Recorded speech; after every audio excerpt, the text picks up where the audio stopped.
আসসালামু আলাইকুম। অর্থের রান্নাঘরে আপনাদের সবাইকে স্বাগতম। আজ আমি তৈরি করতে যাচ্ছি দারুণ স্বাদের রুই মাছের ভর্তা। খুব সহজে এবং কম সময়ে বানানো যায় এই মজাদার রেসিপি। চলুন দেখে নিই কীভাবে বানাই। তো মাছ নিয়ে নিয়েছি, তারপরে লবণ, হলুদ এবং শুকনো মরিচের গুঁড়া ছিটিয়ে নিচ্ছি উপরে। তারপরে সয়াবিন তেল দিয়ে খুব সুন্দর করে ভালোভাবে মাখিয়ে নিব।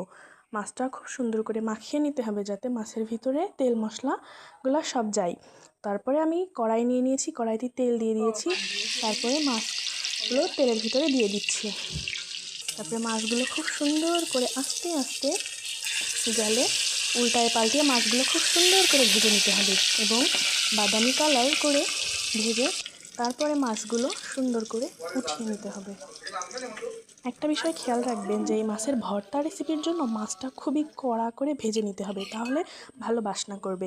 আবারও কড়াইতে সরিষার তেল দিয়ে নিচ্ছি, দিয়ে এক মুঠো দিয়ে দিচ্ছি পেঁয়াজ কুচি, তারপরে দিয়ে দিচ্ছি রসুন, দিয়ে সুন্দর করে তারপরে কাঁচামরিচ কুচি দিয়ে দিচ্ছি কিছু, দিয়ে খুন্তির সাহায্যে খুবই সুন্দর করে নেড়ে চেড়ে পেঁয়াজটা লালচে করে নিব।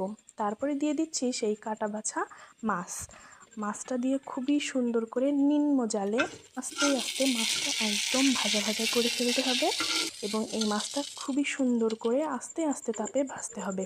তো ভর্তা মানেই শিলপাটায় যেন এক অন্যরকম স্বাদ লাগে ভর্তা করলে। তো আমি শুকনো মরিচটা নিয়ে খুবই সুন্দর করে আগে ভালোভাবে পাটাই বেটে নিচ্ছি, তারপরে সেই ভাজা মাছ এবং পেঁয়াজ রসুনগুলা শিলপাটার উপরে ঢেলে দিচ্ছি, নিয়ে খুবই সুন্দর করে একদম মিহি করে আস্তে আস্তে শিলপাটায় মাছগুলো সুন্দর করে বেটে নিতে হবে। তারপরে এটা এত ঘ্রাণ, আমি বাটার সময় পুরাই পাগল হয়ে যাচ্ছিলাম।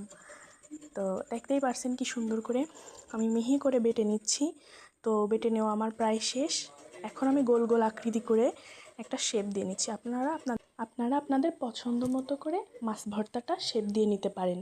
আমি এখানে গোল গোল করে নিয়েছি, গোল গোল দেখতে অনেক ভালো লাগে, এই জন্য খুব সুন্দর করে পরিমাণ মতো নিয়ে গোল গোল করে নিয়েছি।